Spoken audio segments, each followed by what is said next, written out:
ታሪኩ የሚጀምረው ከ500 ዓመታት በፊት ነው። ድባቡ ጥንታዊና በንጉሳዊ ታሪክ የተሞላ ነበር።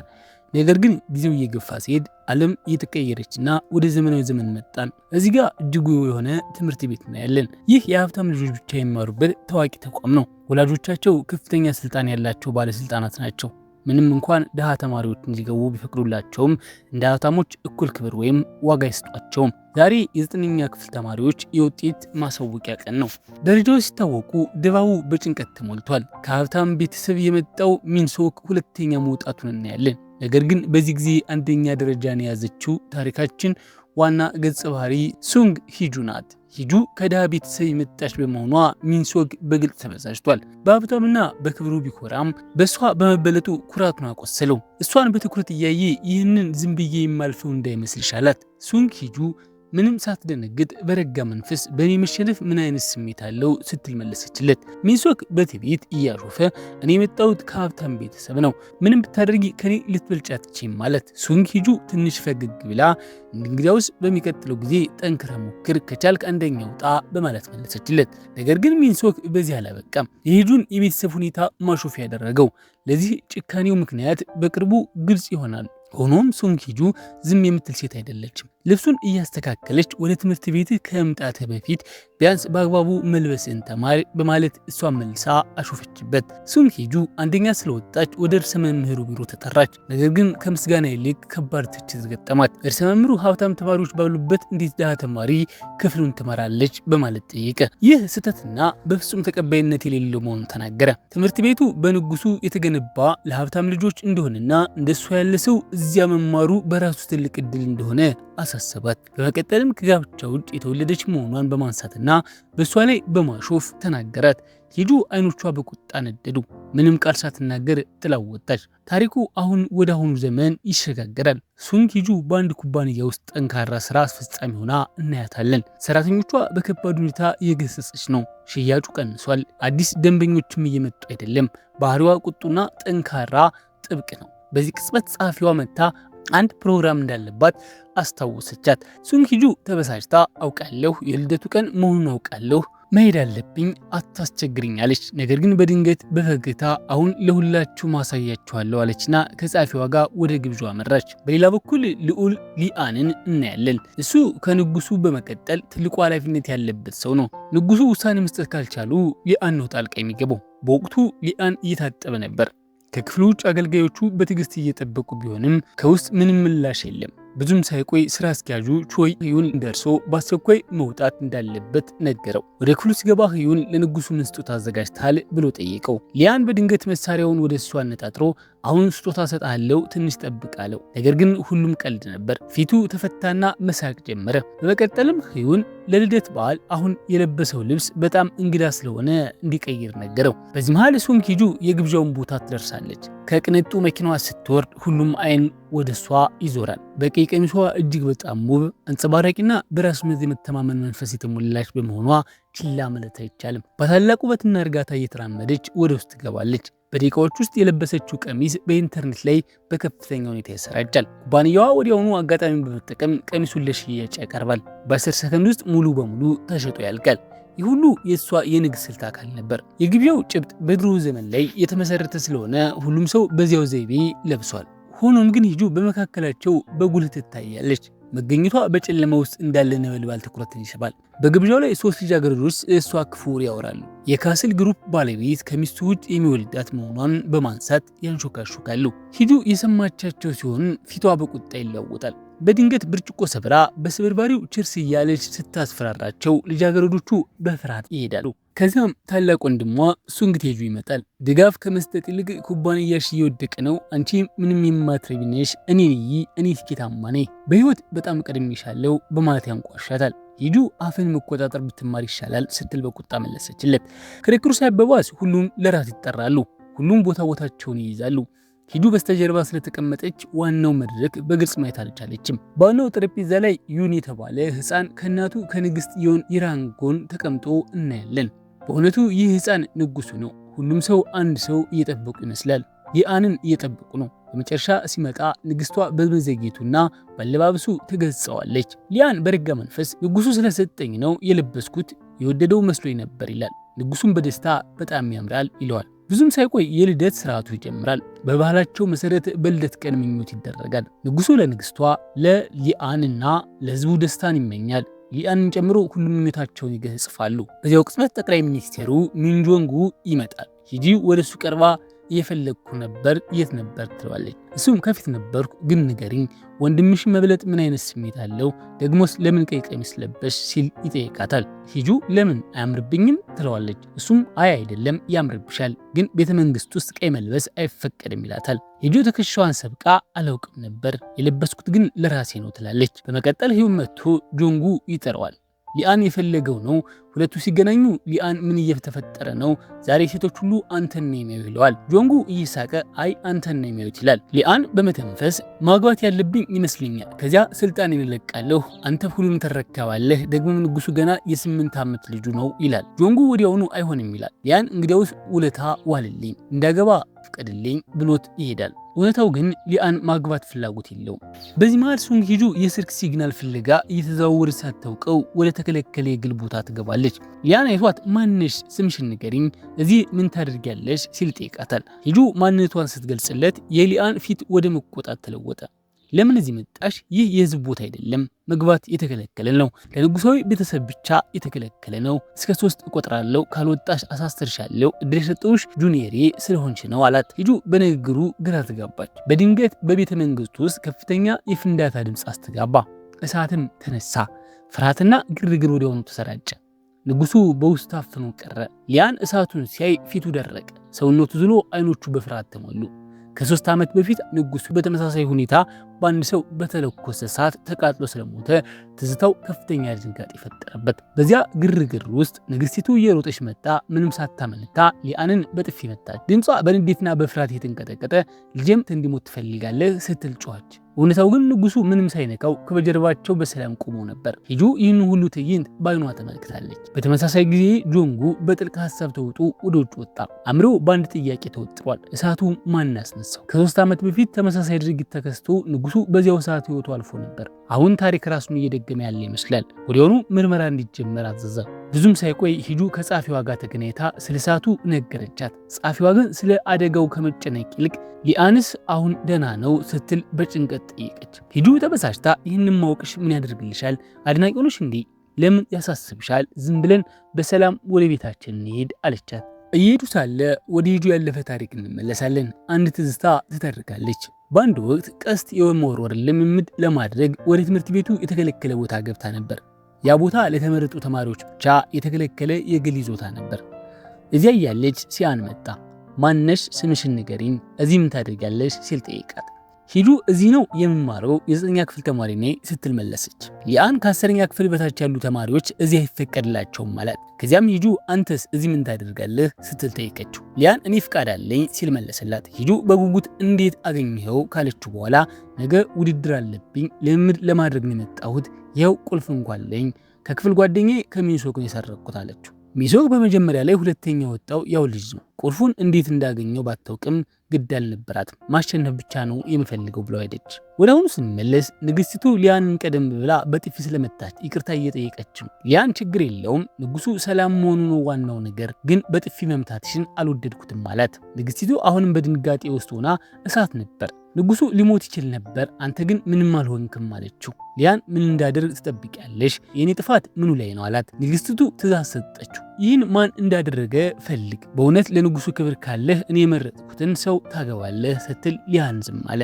ታሪኩ እንደገና ወደ ኋላ ይመለሳል። ሊያን ሕፃን እያለ አባቱ ንጉስ ነበር። ቀደም ሲል እንደተጠቀሰው ሊያን በትምህርት ቤቱ ጎበዝ ነበር፣ በጣም ጥሩ ውጤት ያመጣ ነበር።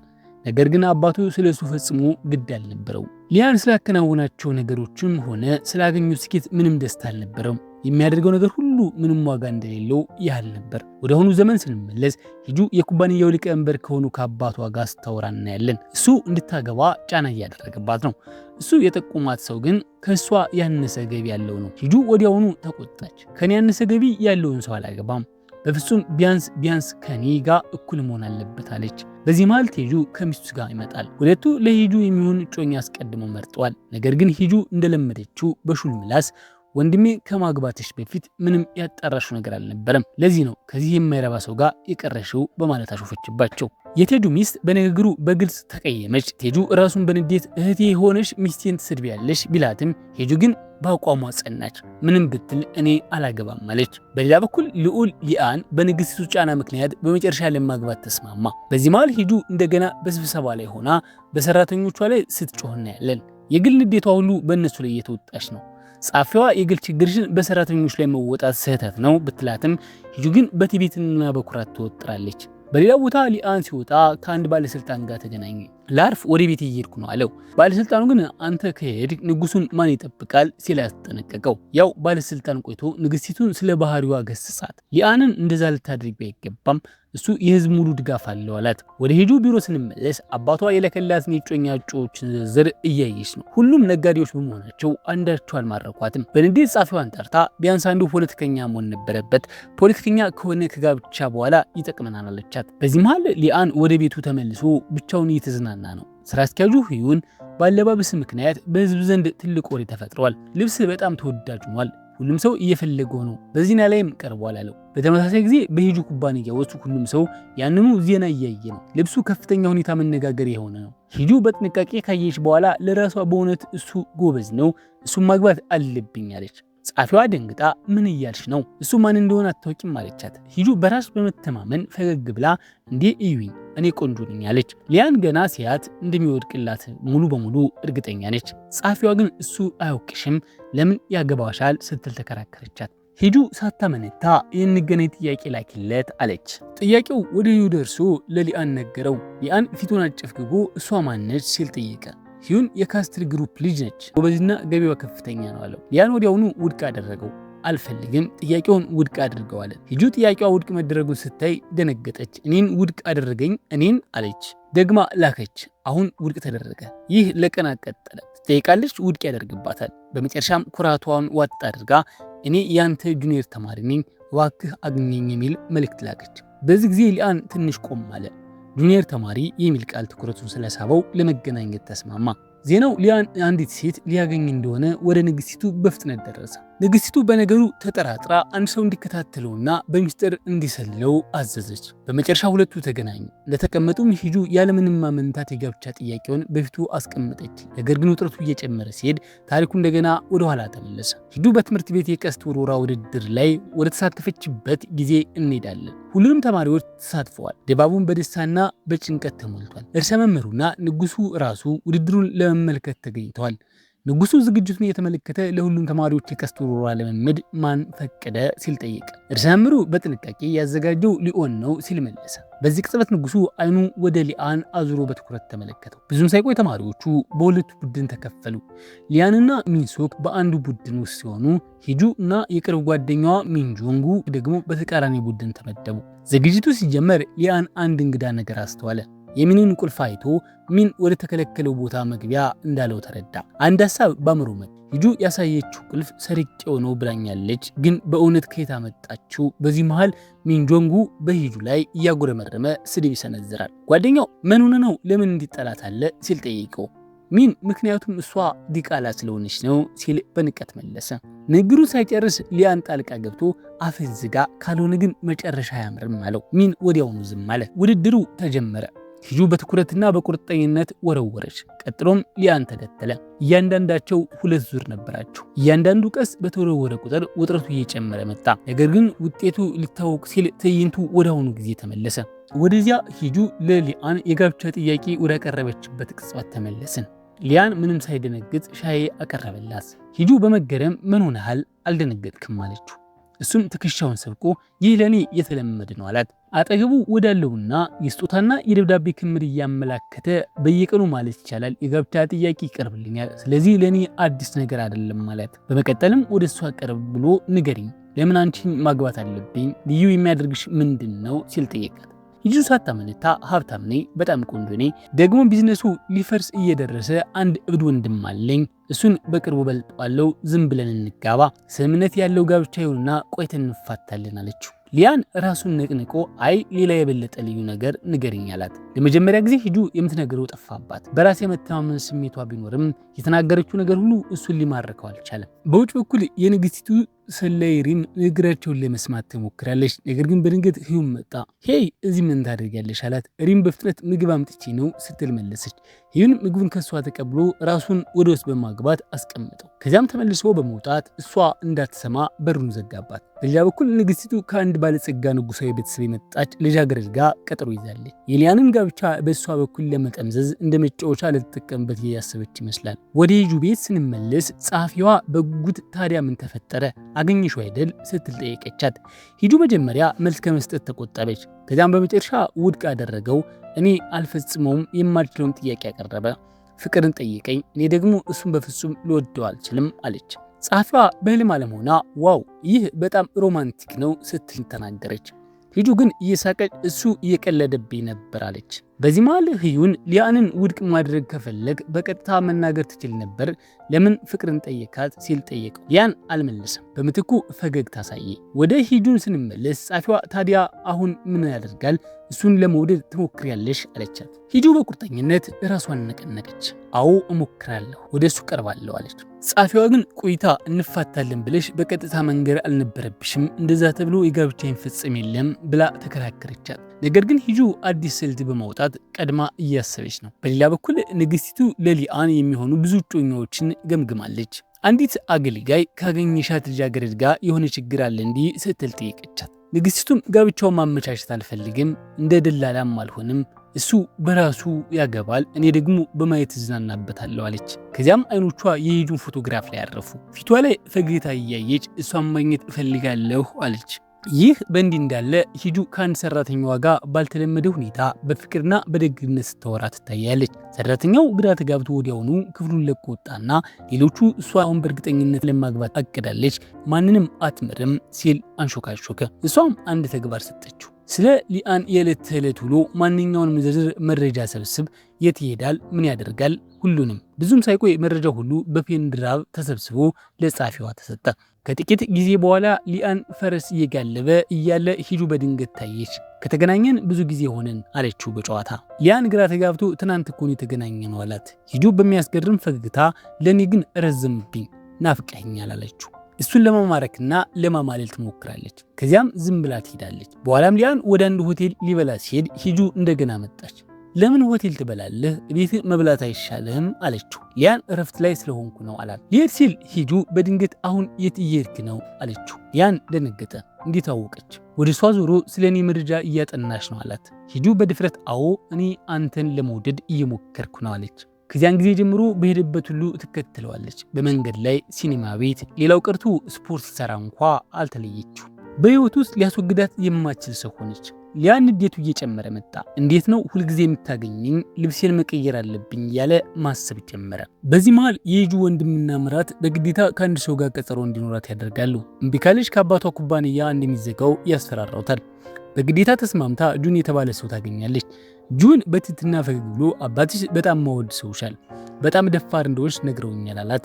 ሂጁ አዎ ደግሞም የማይረባ ወንድም አለኝ፣ የሚረዳኝ አጋር እፈልጋለሁ፣ የእሱ ስራ እየከሸፈ ነው፣ እኔ ደግሞ ተረክቤ እሱን መብለጥ እፈልጋለሁ፣ ትረዳኛለህ? ያኔ ብቻ ነው የማገባ አለችው። ልክ በዚያ ቅጽበት ህዩም መጣ። ሂጁ ሰላም ካለችው በኋላ ወዲያውኑ ቻው ትለዋለች። ይህንን ያደረገችው በመካከላቸው ሌላ ነገር ያለ ለማስመሰል ነበር። ጁን ሁኔታውን በተሳሳተ መንገድ ተረዳው። ሲሆን ፍቅረኛዋ እንደሆነ ገመተ። ሌላ ቃል ሳይናገር ጥያቄውን ውድቅ አድርጎ ጥሏት ወጣ። ከዚያም ህዩን ወደ ሊያን ክፍል ገብቶ ሂጁ ውጭ ከአንድ ወንድ ጋር ናት፣ ቀጠሮ ላይ እያሉ ይመስላል አለው። ለመጀመሪያ ጊዜ የሊያን ፊት በንዴት ጠቆረ። በመቀጠልም ህዩን ሊያን ጠይቆት የነበረውን ስለ ሂጁ መረጃ ሰጠው። እሷ ቁጡ እንደሆነች፣ ጓደኛ እንደሌላት፣ ጊዜዋን ሁሉ ከጸሐፊዋ ጋር እንደምታሳልፍ፣ ስራ፣ ምግብና ኑሯ ሁሉ የተለመደ የዕለት ተዕለት ተግባር ብቻ እንደሆነ ነገረው። በሌላ በኩል ንግስቲቱ ብቻዋን ተቀምጣ በትስታ ተውጣለች። በመጨረሻም ያለፈውን ዘመን እውነታ ተገለጠ። ባሏ ንጉሱ በአንድ ወቅት ከስልጣን ለመውረድ ወስኖ ነበር። ንግስቲቱ ልታስቆመው ሞከረች። እሱ ግን ሰነዱን ፈረመ። እሷም በተስፋ መቁረጥ ሰነዶቹን አቃጠለች። ያ እሳት ተስፋፍቶ ንጉሱ ሞተ። እውነቱ ግልጽ ሆነ። ለንጉሱ ሞት ተጠያቂዋ ንግስቲቱ ራሷ ነበረች። ከዚያን ጊዜ የነበረው የንጉሱ የሊያን ታላቅ ወንድም ነበር። ይህም ማለት ንግስቲቱ የሊያን ምራቱ ናት። የአሁኑ ህፃን ንጉስ ደግሞ የወንድሙ ልጅ ነው። ሊያን የእሱ አጎት ነው። በዚያን ጊዜ ህፃኑ ገና የ5 ዓመት ልጅ ነበር። ሆኖም ንጉሱ ተደረገ። አሁን ድረስ ሊያን በዚያ ትዝታ ይሰቃያል። ወንድሙ በእሳት ተቃጥሎ መሞቱን አይረሳውም። ወደ አሁኑ ጊዜ ስንመለስ ንጉሱ ሽልማት ለሚሰጥበት ፕሮግራም እየተዘጋጀ ነው። ዝግጅቱ ሲጀመር ሊያን በቦታው የለም። ደግሞ ገና የ4 ቀን ረፍት ይቀረዋል። ንግስቱ ወደ ህፃኑ ልጇ ዞር ብላ በቁርጠኝነት ስማ ልጄ፣ ያለ ሊያን ሁሉም ነገር ማከናወን ትችላለህ፣ ከማንም እንደማታንስ ለሁሉም ማሳያለችው። በዚህ መሃል ህዩን ስለመጪው ፕሮግራም ለሊያን ነገረው። በተመሳሳይ ጊዜ ሂጁ ለመገኘት እየተዘጋጀች ነው። ልብሷን ለመምረጥ ያልተለመደ ረጅም ጊዜ ወሰደባት። የተለያዩ ልብሶችን ሞከረች። በመጨረሻም ቀለል ያለ ቀሚስ መርጣ ወደ ፕሮግራሙ ሄደች። እሷም ለሀገሪቱ ባበረከተችው አስተዋጽኦና በስራ ውጤታማነት ለሽልማት ታጭታለች። ብዙም ሳይቆይ ሊያን ንጉሱን ለመጠበቅ ከጎኑ ቆመ። ሁለቱ አብረው ወደ አዳራሹ ሲገቡ የካሜራ ብልጭታዎች በዙሪያቸው ይበሩ ጀመረ። ወጣቱ ንጉስ በብርሃኑና በሰዎቹ ትኩረት መረበሹ በግልጽ ይታያል። ሽልማቶቹ ከአንድ በዓል ተሰጡ። ሂጁ ሽልማቷን ለመቀበል ወደፊት መጣች። በሊያን ፊት ቆማ ትንሽ ጠጋለችና በቀስታ አንተም ስጦታ ስጥ ይገባል፣ ይህንን ሳይሆን ሌላ አይነት ስጦታ ነው የምፈልገው፣ ናፍቀኸኛል እያለች እሱን ለማማለል ትሞክራለች። በረቂቅና በማያቋርጥ ሁኔታ እሱን ትከተለዋለች። ከፕሮግራሙ በኋላ ሂጁ በደስታ ትነሰጣለች። በርካታ ፎቶዎችን ትነሳለች፣ ትደንሳለች። እንዲሁም አጫጭር ቪዲዮዎችን እየቀረጸች በኢንስታግራም ላይ ትለጥፋለች። እንዲያውም ለሊያን በእነዚህ ምስሎች ላይ ታግ ታደርገዋለች። በዚህ መሃል ንጉሱ ሊሄድ ሲዘጋጅ ወደ ሊያን ዞሮ አጎቴ አብረኸኝና ይለዋል። ሊያን ግን ራሱን በመነቅነቅ ገና የ4 ቀን ረፍት ይቀረኛል፣ ከዚያ በኋላ ወደ ቤተ መንግስት እመለሳለሁ ሲል መለሰለት። በሌላ በኩል ጆንጉ የሂጃንን ፎቶች በኢንተርኔት ላይ ያያል። በውበቷ ተደንቆ ወዲያውኑ ወደምትገኝበት ምግብ ቤት ይሄዳል። ቀደም ብለን እንዳየነው እነሱ የትምህርት ቤት ጓደኛሞች ነበሩ። ስለ ትምህርት ቤት ዘመናቸው ማውጋት ይጀምራሉ። እዚህ ጋር ቀስት መወርወር ያስተማረችው ሂጁ እንደነበረች እንረዳለን። ከዛን ጊዜ ጀምሮ ጆንጉ በእሷ ላይ ትልቅ ፍቅር አድሮበት ነበር። በሌላ በኩል ህዩን መድኃኒት ለመግዛት ፋርማሲ ውስጥ ነው። የሊያን የጤና ሁኔታ በጣም ተባብሷል። ወደ ንጉሳዊ ሆስፒታል መሄድ አይችሉም። ምክንያቱም የንግስቱ ዘመዶች እዚያ ስለሚሰሩ ወዲያውኑ መረጃ ያደርሱባቸዋል። ሊያን በጠና ታመሙ። በአጋጣሚ ሂጁ ያለችው ሊያን ካለበት ሆቴል ውስጥ ነው። እሷ በኢንስታግራም ዝነኛ በሆነ ፖስቷ ስኬት እየተዝናናች በደስታ ትዘላለች። ህዩን መጥቶ ስለ ሊያን መታመም ይነግራታል። ብዙም ሳይቆይ ሊያን እንዲያክም ሐኪም መጣ። እሱ ባልጋ ላይ ራሱን ስቶ ተኝቷል። ሂጁ ሚስጥሩ እንዳይወጣ በማሰብ ሐኪሙ የታካሚውን ስም በእሷ ስም እንዲመዘገብ አደረገች። በዚህ መሃል ንግስቲቱ የፕሮግራሙ ፎቶዎች ትመለከታለች። ንዴቷን ወደ ህፃኑ ንጉስ በማዞር ሊያን ይዘው እንዳትሄድ ነግሬ ነበር፣ አንተ ግን አልሰማኝም አለችው። እውነታው ግን ንጉሱ ስለፈራ ነበር ሊያንን የጠራው። ገና ህፃን ልጅ ስለሆነ ንግስቲቱ ግን በጭካኔ ልክ እንደባሌ ነው፣ ልጄም ደካማ ነው ስትል አጉረመረመች። ወዲያውኑ ሊያንን እንዲፈልጉ ሰዎችን አዘዘ።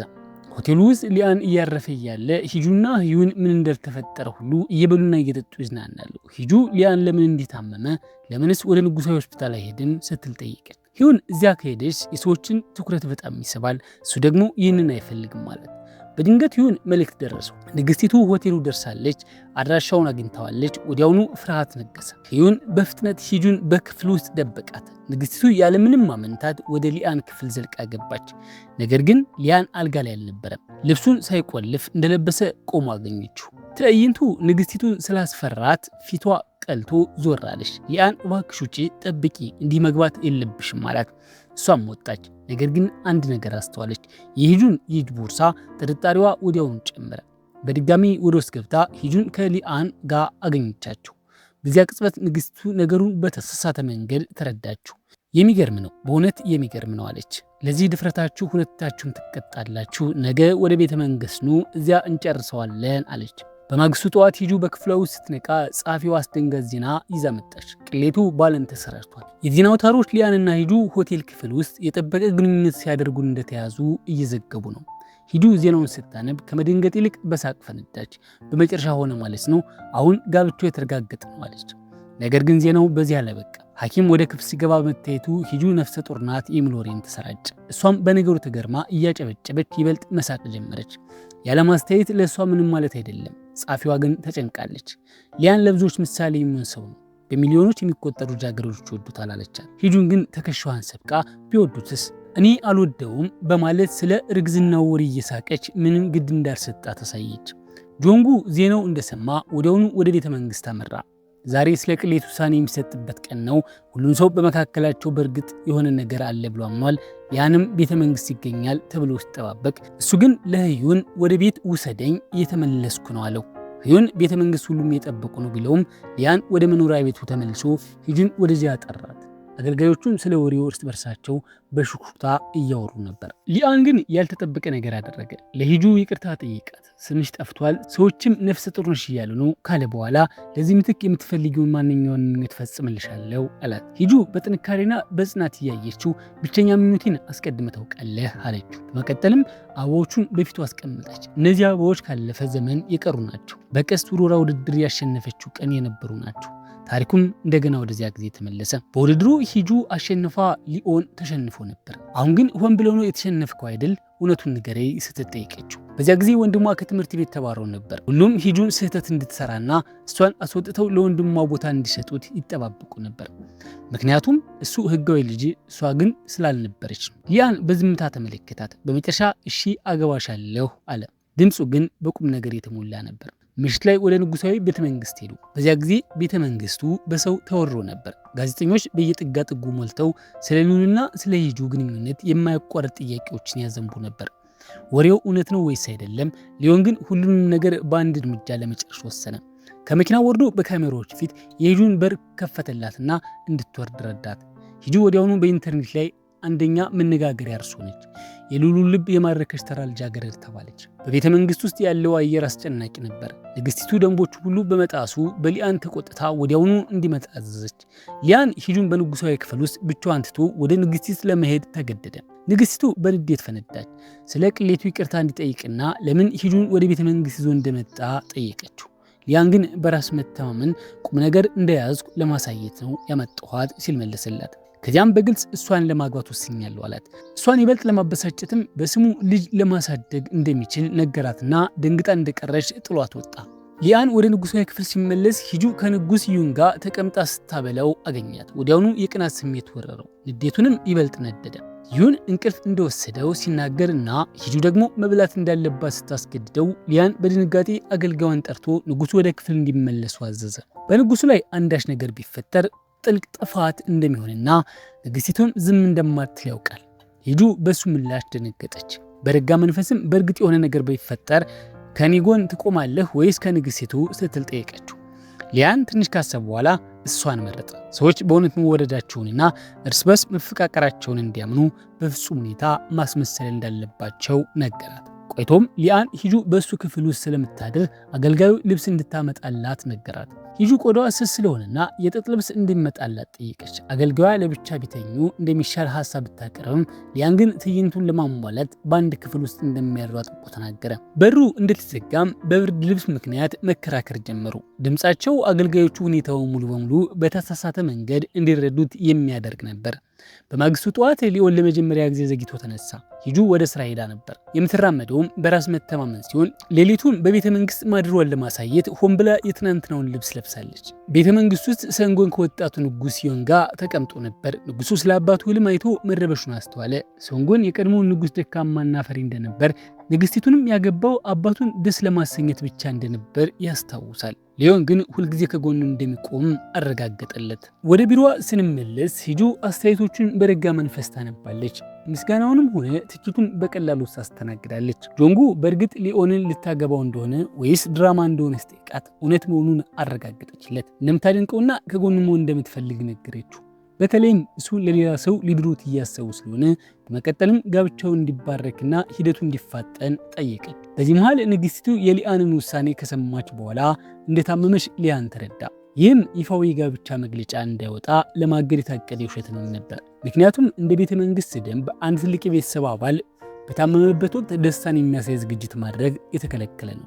በዚያ ምሽት ሂጁ ወደ ቤቷ ተመለሰች። ወዲያውኑ ስለተሰረዘ አንድ ፖስት ስልክ እየደወለች እያለ 4 የትምህርት ቤት ልጃገረዶች ወጥተው ልዑሉን ስለወደደችው በእንቁላል መቷት። በተመሳሳይ ሰዓት ሂዩን በስራ ተወጥሮ ወደ ነበረበት የሊያን ቢሮ መጥቶ ስራው እስኪያልቅ ድረስ መሄድ እንደማይችል ነገረው። ሂጁ ግን አልደነገጠችም። ልጃገረዶቹን ለምን እንደተናደዱ ጠይቀቻቸው። የንጉሳዊ ትምህርት ቤት የስኮላርሺፕ ተማሪዎች መሆናቸውን ነገሯት። እሷም በዚህ ከንቱ ነገር ጊዜያቸውን ከማጥፋት ይልቅ ወደ ትምህርት ቤታቸው ተመልሰው ትምህርታቸው ላይ እንዲያተኩሩ ነገረቻቸው። ድርጊቱን እንዳይደግሙት አስጠነቀቀቻቸው። በቤተ ክርስቲያን ውስጥ ጆንጉ ተገኘ። ለምን እንደጠፋ ሲጠየቅ ጓደኛው ልታገባ እንደሆነና ይህ እንዲሆን እንደማይፈልግ ተናገረ። ከትምህርት ቤት ጀምሮ ሂጁን ወዳት እንደነበር ግልጽ ሆነ። ሂዱ ወደ ቤቷ ስትመለስ አባቷ እየጠበቃት አገኘችው። በቅሌቱ ምክንያት መታየት በጣም ትፈልጊያለሽ በማለት በከባድ ሁኔታ ገሰጻት። የቴጁ እናት የሞተበት መታሰቢያ ቀን መሆኑን ማስታወሳት። ወደኋላ መለስ ስንል ወጣቷ ሂዱ የአባቷ ልጅ መሆኗን በሚስቱ ፊት ስትናገር ሚስቱም በድንጋጤ ወዲያውኑ ህይወታቸው አልፏል። ከዚያን ጊዜ ጀምሮ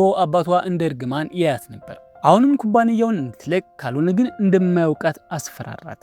ሂዱ ግን በአቋሟ ጸናች። እሱ ፈጽሞ እንደማይወዳት የሚወደው ቴጁን ብቻ እንደሆነ ይህም እሷ የውሽማ ልጅ ስለሆነች መሆኑን ነገረችው። መብቷንም ሆነ ኩባንያዋን እንደማትለቅ ገልጻ ጥላው ወጣች። ከጥቂት ቆይታ በኋላ ሊአን ደውሎ ደህና ነሽ ሲል ጠየቃት። ይህ ቀላል ጥያቄ ልቧን ሰበረው። ከዚህ በፊት ማንም እንዲጠይቋት አያውቅም ነበር። ብቻዋን መሆኗን እንደምትፈልግና ነገ እንደምታወራው ነግራ ስልኩን ዘጋችው። እሷ ስግብግብ ሳትሆን የአባቷን ፍቅር የምትፈልግ ልጅ ብቻ መሆኗን ተረዳች። በድንገት በሩ ሲንኳኳ የሆነ ሰው ሊያጠቃት የመጣ መስሏት ቤዝቦል ባት ያዘች። ነገር ግን ስትከፍተው ሊአን ነበር። በዝምታ ገብቶ ከእሷ ጋር ተቀመጠ። ቀደም ሲል በስልክ ድምጿን ሲሰማ ችግር እንዳለ ስለተሰማው ሳንድዊች ይዞላት መጥቶ ነበር። ቤተ መንግስት ውስጥ ሂዩን ተጨንቋል። ምክንያቱም ሊአን ስራውን ትቶ መውጣቱ ንግስቲቱን ማወቅ የለባት። ሂዱ ስለ ሁሉም ነገር ለሊአን ነገረችው። የኢንተርኔት ጥቃቱን፣ የአባቷን ዛቻና የእንቁላል የወረወሩባትን ልጃገረዶች። በዚህ ምክንያት ሊአን ፖርሷን ይዞ ወደ ቤተ መንግስት እንድትመጣ ወሰነ። እሷ በሱ ክፍል ውስጥ እንደምትኖር ሲያውቅ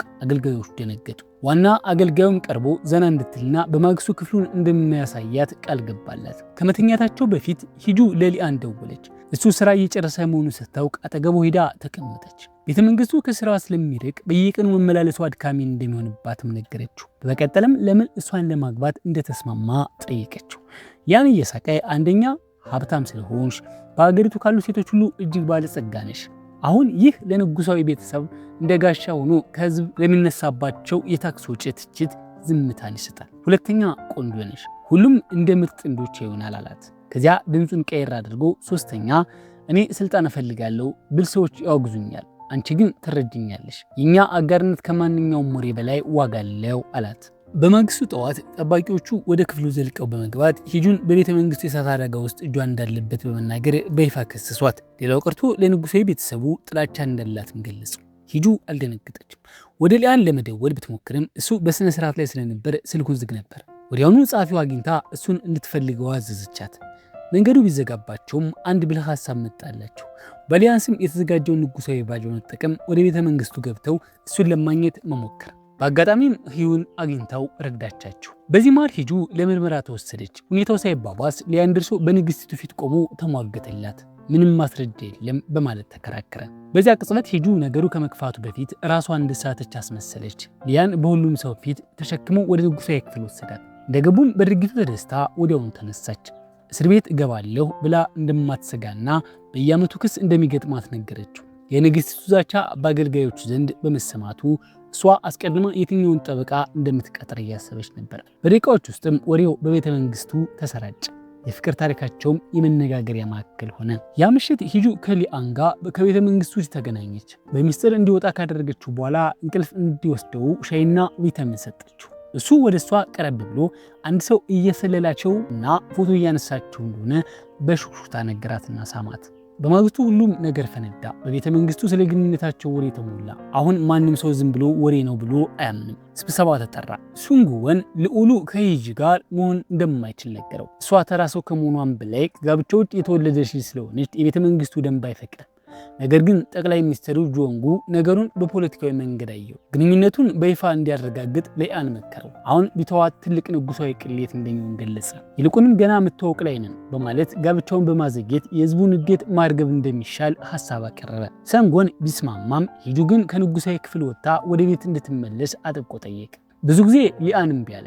ከተመለሰች ህይወቷ አደጋ ላይ ይወድቃል፣ የሆነ ነገር ቢፈጠር ተጠያቂ አልሆንም ማለት። በጠባቂዎችና በአገልጋዮች ስለሚጠበቅ ቤተ መንግስት መቆይቷ ደህንነቷ የተጠበቀ መሆኑን ተናገረ። ጆንጉ አጋጣሚውን በመጠቀም ሂጁ እዚያ የምትቆይ ከሆነ ሊአንም ተጨማሪ ወሬ እንዳይሰራጭ ቤተ መንግስት መቆየት እንዳለባት ተናገረ። ይህም ሁለቱን ለመለያየት ያደረገው ጥረት ነበር። ንግስቲቱ የሆነውን ስታውቅ ራሷን መቆጣጠር አቃታት። ይህ እንዲሆን በመፍቀዱ ሶንጎን ላይ ጮኸችበት። ውሳኔው ለሄጁ ህጋዊነት እንደሰጣት ተናገረች። በንጉሳዊ ክፍል ውስጥ መገኘቷ ብቻ ደረጃዋን ከፍ ያደርገዋል። ሶንጎን ግን መልሶ ተቆጣት። ይህን ካወቅሽ በእሳት አደጋ መከሰስ ይልቅ ራስሽን መቆጣጠር ነበረብሽ። እሷን ተበዳይ በማድረግ ሉሉ ይበልጥ እንዲቀርባት አደረግሽ አላት። በአንቺ ምክንያት የህዝብ አስተያየት ተቀይሯል። ትችቱ አሁን ወደ አንቺ ነው የዞረው። ስለዚህ ይህንን ከመቀበል ውጭ አማራጭ የለሽም ሲል ነገራት። ዜናው በየቦታው ተሰራጨ። የዜና ርዕሶች ሂጁን ሲንደሬላ በማለት ጠሯት። ተንታኞቹ ግን ጋብቻው የማይቻል ነው ይሉ ነበር። የቤተ መንግስት ደንቦች በጣም ጥብቅ ስለሆኑ ንጉሳዊ ቤተሰቡ እሷ እስክትለቅ ድረስ እንደሚዋጓት ገለጹ። በሂጁ ላይ የሚደርሰው ጫና የተረዳው ሊኦን ቢያጽናናት ወደ ክፍሏ ሄደ። እሷ ግን በወሬው አልተረበሸችም። ይልቁንም ጋብቻውን በማፋጠን ሁሉንም እንዲቀበሉት በማስገደድ ደፋር ሀሳብ አቀረበች። ከዚያም አብረው እንዲወጡ ጠየቀችው። ሲም የሂጁን ጸጉርና አለባበስ በጥንቃቄ ሲያስተካክልልናለን። ከልዑሉ ጎን ስትቆም ፍጹም መሆን ነበረባት። በጣም በሚያምር ቀሚስ በራስ መተማመን ተሞልታ ወጣች። ነገር ግን ሊያን ሳቀባት። እንዲህ ባለመደበኛ አለባበስ አይቷት አያውቅም። ሂጁ ተቀይማ ቦርሷን መሬት ላይ ጥለው ሄደች። ከጥቂት ደቂቃዎች በኋላ ግን ሙሉ በሙሉ ተቀየራ መጣች። ተራ ልብስ ለብሳ ልክ ወደ ክለብ የምትሄድ መሰለች። በዚህ ጊዜ ግን ሊያን ተማረከ። አለባበሷን ወደደው። ልክ እንደዛ ሆና ከሱ ጋር እንድትወጣ ተስማማ። በስቴዲየም ውስጥ ሂጁ በጣም ተደስታ ነበር። ለሁለቱም የሆን ተመሳሳይ የስፖርት ልብስ ለመግዛት ብትቸኩልም ሂዩን ግን ከለከላት። ልዑሉ የደንብ ልብስ መልበስ ወይንም የፖለቲካ አቋም ማንጸባረቅ እንደማይቻል እንዲሁም ንጉሳዊ ቤተሰቡ የግል ህይወት እንደሌለው ነገራት። እሷ ግን ግድ ሳይሰጣት በኃይል ተሞልታ ወደ ተመልካቾቹ ወንበር ሮጠች። ከዚያም ወንድሟን ቴጁንና ሚስቱን አገኘቻቸው። እነሱም ለልዑሉ ሰላምታ ሰጡ። የሂጁ መሸማቀቅ ግን በግልጽ ይታይ ነበር። የእነሱን ቀና ብላ ለማየት እንኳ አልተቸገረች። በድንገት ግን ጆንጉ የመጀመሪያው ኳስ ለመወርወር ወደ ሜዳ ሲገባ ስታየው ፊቷ በደስታ በራ። ሁሌም ስለ ቤዝቦል ፍቅሩና በአንድ ወቅት ተጫዋች የመሆን ህልም እንደነበረ ያወሩ ነበር። ጆንጉ ወደ ተመልካቾቹ ወንበር ሄዶ ከእነሱ ጋር ተቀላቀለ። ካሜራው በእነሱ ላይ ሲያርፍ ህዝቡ በጩኸት ደገፋቸው። ድባቡም ይበልጥ ደመቀ።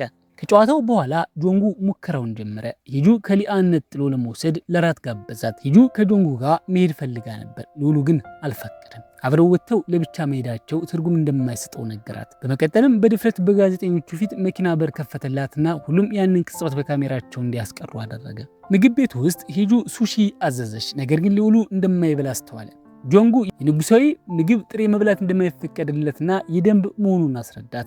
ሂጁ ተበሳጨች። የጎዳና ላይ ምግብ መብላት አይችልም፣ በምግብ ቤቶችም በነፃ መመገብ አይችልም፣ ህይወቱ በገደብ የተሞላ ነው። ጆንጉ አጋጣሚውን በመጠቀም እሱ ማግባት የለብሽም፣ ህይወቱ በደንቦች የታጠረ ነው፣ ከሱ ጋር መቼም ነፃነት አይሰማሽም አላት። ሂጁ ግን ያንን ችላ በማለት ሌላ ምን እንደማይፈቀድለት ጠየቀች። ጆንጉ ትንሽ ዝም ካለ በኋላ ወደ ትዝታው ተመለሰ። የልዑሉ የልጅነት ጊዜ ከባድና አስጨናቂ ነበር። አባቱ የንጉስ በጣም ጥብቅ ነበሩ። በትንሹ ምክንያት ይደበድቡት ነበር። ተራ ደስታዎችን ተነፍጎ ነበር። ቀይ ቀለም የንጉሱ ብቻ ስለሆነ እንዳይለበስ ወይም እንዳይነካ እንኳ ተከልክሎ ነበር። ከአባቱ ቀድሞ መራመድ አይችልም ነበር። ሁልጊዜም ያለምንም ጥያቄ የታዘዘ መከተል ነበረበት። ልዑሉ ድካሙን ከማሳየት ይልቅ ሂጁ ካገባችሁ በኋላ እንዲህ በነፃነት መብላት ስለማትችል አሁን እንደፈለገች እንድትበላ በረጋ መንፈስ ነገራት። ቆይቶም ልዑሉ ወደ ቤተ መንግስቱ ሲመለስ አገልጋዋ ከሂጁ ጋር በመውጣቱ ደንብ በመጣሱ ተቆጥቶ በጥያቄ አጣደፈችው። የቤተ መንግስቱን ገጽታ ለመጠበቅ ስትል ለሂጁ የቤተ መንግስት ስነ ስርዓት ከመጀመሪያው እስከ መጨረሻው ለማስተማር ወሰነች። በማግስቱ ሂጁ ወደ ስራ ስትሄድ በኪምና በአገልጋዮቹ እንደ ንግስት ትታይ ነበር። ሌላው ቀርቶ ራሳቸውን ሊያጎርሿት እንኳ ሞክረዋል። ነገር ግን ወደ ውስጥ ስትወጣ አገልጋዩ አስቀድማ እየጠበቀቻት ነበር። ምንም እርምጃ ከመውሰዷ በፊት ልዑሉ ደወለላት። ሂጁ በፍጥነት ወደ መኪናዋ ገብታ ሄደች።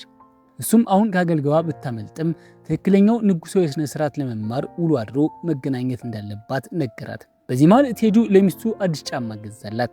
እሷም ለጊዜው ለሂጁ ደግ እንዲሆኑ ነገረችው። ሂጁ ልዑሉን ካገባች በኋላ ኩባንያውን እንድታስተዳድር ስለማይፈቅድላት እሷን መደገፍ፣ ውድ ስጦታዎችን መስጠትና ጋብቻውን መፍቀድ ለራሳቸው ጥቅም እንደሆነ ነገረችው።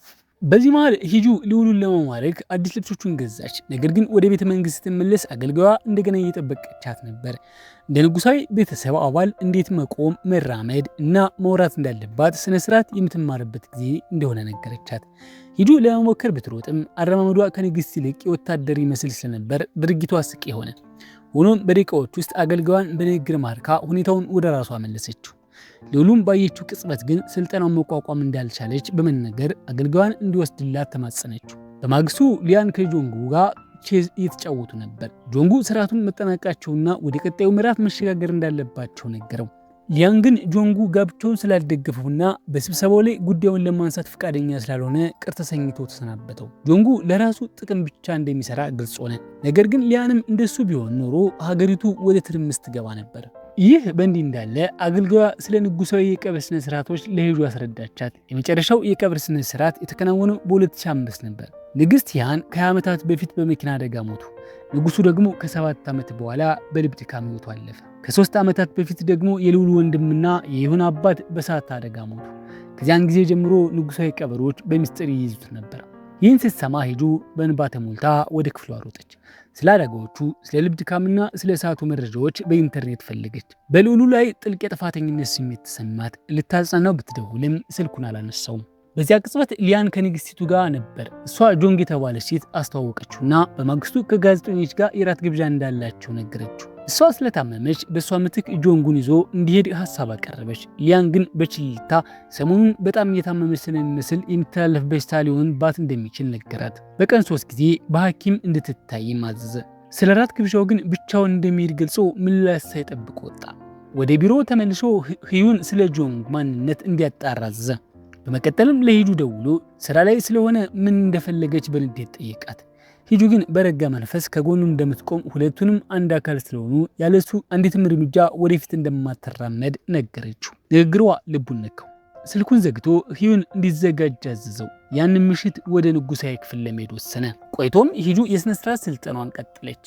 በአግባቡ ለመራመድ እየታገለች እቃዎቿን ደጋግማ ትጥላለች። በዚያ መሃል ወጣቱ ንጉስ ሂዩን ከጆንጉ ጋር በንዴት ተሞልቶ ገባ። እንደ ሌሎቹ ህፃናት መኖር ባለመቻሉ ሀዘን ተሰማው። ሂጁ ይህንን ችላ ማለት አልቻለች። ጆንጉና አገልጋዮቹም እንዲቀላቀሏቸው በማድረግ ከሱ ጋር መጫወት ጀመረች። ይህም ብርቅዬና አስደሳች ቅጽበት ተፈጠረ። ነገር ግን ዩን በአዲስ መኪናዋ ለመንዳት አጥብቆ ጠየቀ። ተቃውሞዎች ቢኖሩም ልታሳዝነው አልፈለገችም። በደስታ እየሳቁ ሲነዱ ጆንጉና ዋና አገልጋዋ በመኪና እንዲከተሏቸው ጠየቀች። ድንገት ሁሉም ነገር ተቀየረ። ፍሬኑ አልሰራለ። መኪናው ከቁጥጥር ውጭ በከፍተኛ ፍጥነት ተወነጨፈ። ዩን በጣም ደነገጠ። ሂጁ ግን እሱን ለማዳን ብቻ ትኩረት በማድረግ ለመረጋጋት ሞከረች። መኪናው በከፍተኛ ፍጥነት እየተመመ እያለ ልዑሉ ዜናውን ሰምቶ ህይወቱን ላደጋ አጋልጦ መኪናውን በከፍተኛ ፍጥነት እየነዳ ተከተላቸው። አደጋው ሊከሰት ባለበት የመጨረሻ ቅጽበት መኪናው መቆም ቻለ። ነገር ግን በዚህ ሂደት ውስጥ እሱ ራሱ ተጎዳ። ነገር ግን በአእምሮ የነበረው አንድ ነገር ብቻ ነበር፣ እሱም እነሱም ማዳኑ። እናም ከክፍል 1 እስከ ክፍል 4 ያለው የታሪኩ ክፍል በዚህ ይጠናቀቃል። ቀጣዩን ክፍል በቅርቡ እንለቃለን። እስከዛው በትዕግስት ይጠብቁን። እናመሰግናለን።